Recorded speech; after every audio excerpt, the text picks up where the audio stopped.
네, 시청자 여러분 안녕하십니까? 구독자 여러분 안녕하십니까? 100원, 200원 후원해 주시는 분들께도 이제 감사의 말씀을 드리고요. 제가 한 2달 동안 이렇게 그 동영상을 올리지 않았는데, 제가 유튜브를 그만두냐, 중단하는 거냐, 이렇게 그 얘기가 조금 있어가지고, 저의 근황을 좀 말씀드리려고 이제 방송을 켰습니다. 그래도 이제 봐주시는 분들이 있기 때문에 그 근황을 좀 설명해 드려야 될 것 같아 가지고, 제가 이번 주에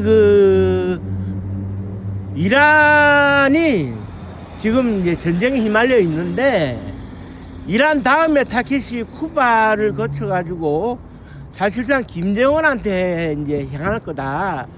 트럼프가 김정은을 그냥 놔두지는 않을 거다. 요런 쪽에 이제 제가 얘기를 좀 했었어요, 방송으로.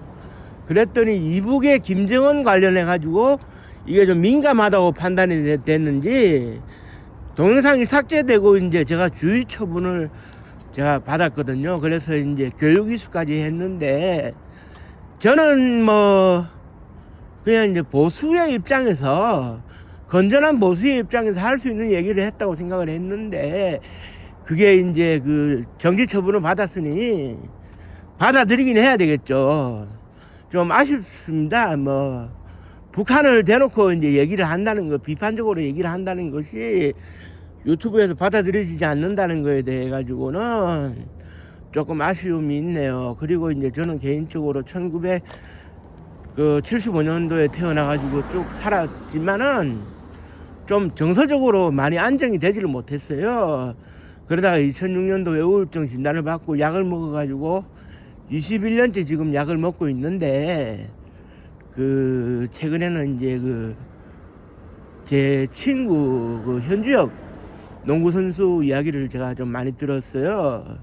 그러니까 이제 제가 이제 고등학교 때 야구 선수 생활을 했던, 저도 이제 초등학교 때는 야구를 하다가 그만뒀습니다만은, 제 친구가 이제 누구냐면은 지금 LG 트윈스에서 이제 은퇴를 했는데, 롯데 자이언츠에 있던 시절에 손병장이라고 이제 불렸고, 이제 병장 출신으로서, 그리고 이제 큰 경기에서 이제 3점 홈런, 말로 홈런을 때리면서 이미지가 확 박혀 있는 손인호 선수라고 있어요.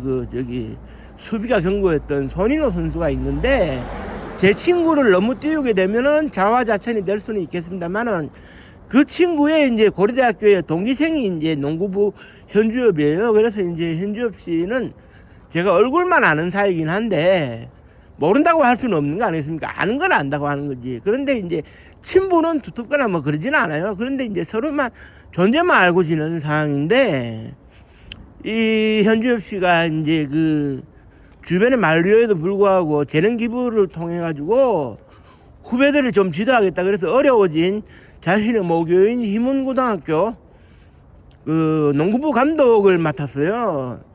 그래가지고 희문고등학교의 농구부 재건을 위해서 뭔가를 좀 해보겠다. 월급도 안 받고 재능 기부를 하다가 이렇게 갑질을 했느니 을지를 했느니, 그래 이제 희문중학교의 농구부 선수로 활동하고 있던 자기 아들 2명에 대해 가지고 조금 이렇게 편의를 봐달라는 식으로 요구를 했다는 둥, 그래가지고 이제 조금 무리가 있었어요. 사회적 무리가 있었는데, 결과론적으로는 이제 말씀드릴 때 이제 현주엽 선수가 전혀 법적으로 문제도 없고 무리를 일으키지 않았고 자기 역할을 충실히 했다는 것은 드러났고, MBC 실화 탐사제를 비롯해가지고 일부 방송 매체들이 그릇되게 이제 방송을 한 것에 대한 정정 보도도 있었지만, 이미 읽을 걸 다 읽고 정신적으로 충격을 받아가지고, 우리가 속된 표현으로 그러죠. 현타라고 하는 현실 타격이 온 현주엽 씨의 가족들은 전부 다 정신병동에 입원해가지고, 부인과 둘째 아들이 입원을 했다가 이제 퇴원을 한 상태고, 큰아들은 정신병동에 4번이나 입원을 하고, 현주엽 씨도 2번이나 입원을 하면서 소위 극단적인 선택에 대한 생각도 났다 그러더라고요. 그래 이제 지금은 이제 한 살 아래에 이제 그 축구 선수 안정환 씨가 이제 그 케어를 좀 해주고는 있는데 약을 안 먹으면 불안하다 그러더라고요. 하루에 이제 아침에 5알, 저녁에 15알의 약을 먹을 정도니까. 제가 하루에 이제 먹는 약이 이제 그 어떻게 됩니까? 그 아침 약은 안 먹고요. 저는 저녁 약만 5알 먹는데 현주엽 씨가 그렇게 이제 상당히 좀 그 정신적으로 망가진 모습을 보면서 이게 남의 일이 아니구나. 그래 이제 저도 이제 정신적으로 타격을 받으면서 뭐라 그래야 됩니까? 제 개인사에 문제가 있어가지고 그 정신적인 타격을 좀 받으면서 마음을 가다듬는다고 한 2달 동안 방송을 하지도 않고 동영상 올리지도 않았는데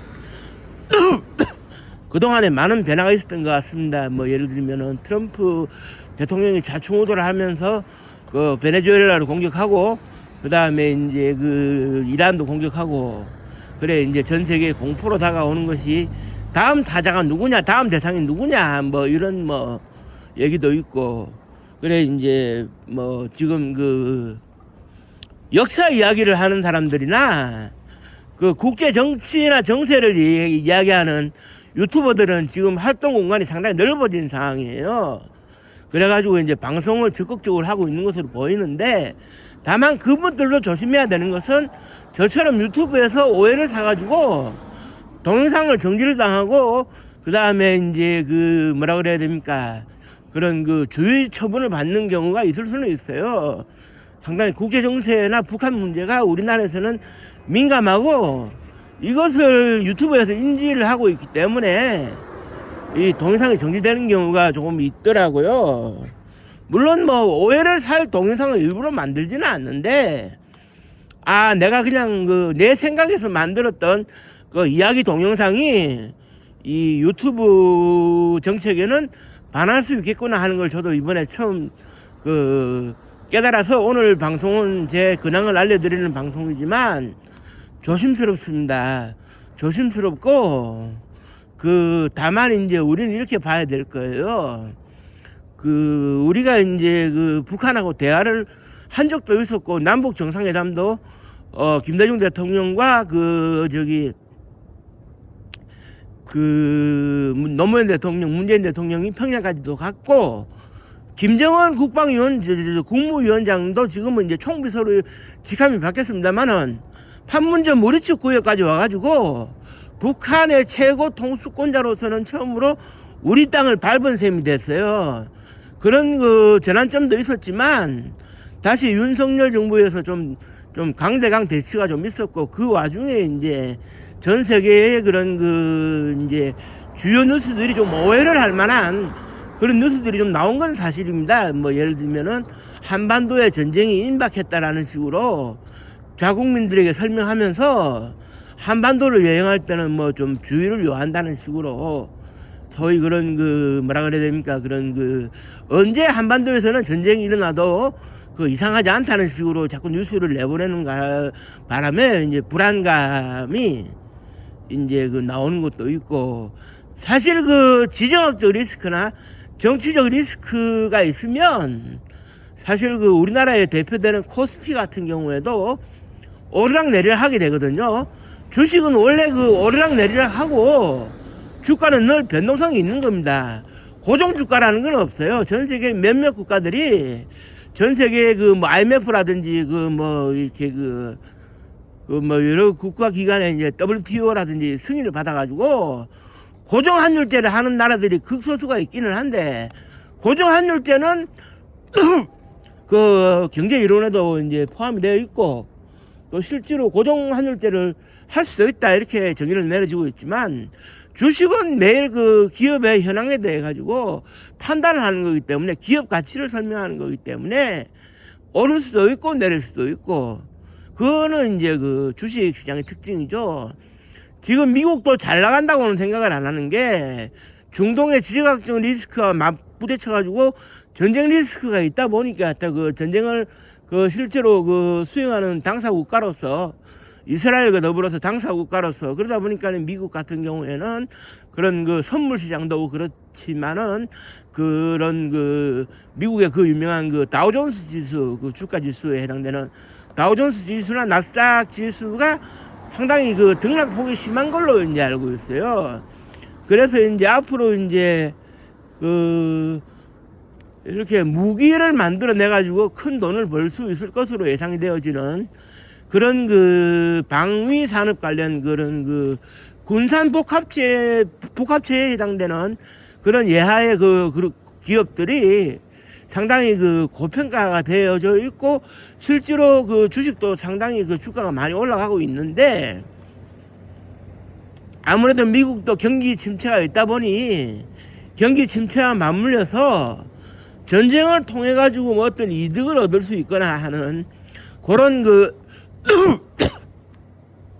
군산 복합체와는 조금 거리감이 있는 일반 그 업체들은 아무래도 주가가 좀 떨어지는 면도 있어요. 물론 그 엔비디아로 상징되는 그 뭐 AI 시대나 뭐 반도체 칩 같은 경우에는 계속적으로 오른다고는 하는데, 그리고 뭐 미국인들의 필수품이 되어버린, 전 세계 인구의 어쩌면 필수품이 되어버렸다고 할 수 있는 그 애플, 아이폰으로 대표되는 애플의 경우에도 주가는 계속 올라가고는 있고 신제품도 나오고 있으니까.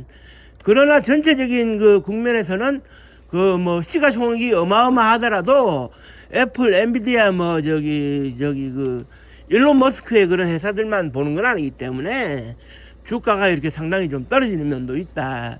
그런 의미에서 봤었을 때 결국 어떻게 되느냐, 그 우리나라 주식도 그 코스피 지수가 10,000포인트 달성이 어렵진 않을 것 같은데도 이제 그 뭐라 그래야 됩니까, 주변 지정학적 리스크나 전쟁 리스크 이런 것들이 겹치기 때문에 투자자들이 이제 투자를 꺼림으로 인해 가지고 뭐 주가가 오르지 않는다, 뭐 이렇게 뭐 고비가 있다, 뭐 이런 얘기가 좀 있기는 있는데요. 아무튼 이제 제가 말씀드리고 싶은 것은 지금 같은 상황에서는 정세를 잘 읽어야 된다. 꼭 제 방송을 보시라는 얘기는 아닌데, 정세를 잘 읽어 가지고 좀 개인이 대비할 수 있는 거는 대비를 하는 게 좋습니다. 뭐 저는 뭐 평화주의자가 돼서 그런 건 아니지만 전쟁은 일어나서는 안 된다고 생각하는 입장이긴 한데, 전쟁이 내 개인이 일어나지 말라고 해서 안 일어나는 것도 아닌 것이고, 그래서 이제 오늘은 주절주절 해가지고 이제 그 제 개인의 그런 그 근황을 말씀드렸고요. 제 근황과 제 입장을 말씀드리는 방송은 조금씩 계속 해 나가겠습니다. 저도 전환점이 필요하기 때문에 해 나갈 거고요. 계속해서 저를 지켜봐 주시는 분들은 지켜봐 주시면 감사하겠습니다. 고맙습니다. 감사합니다.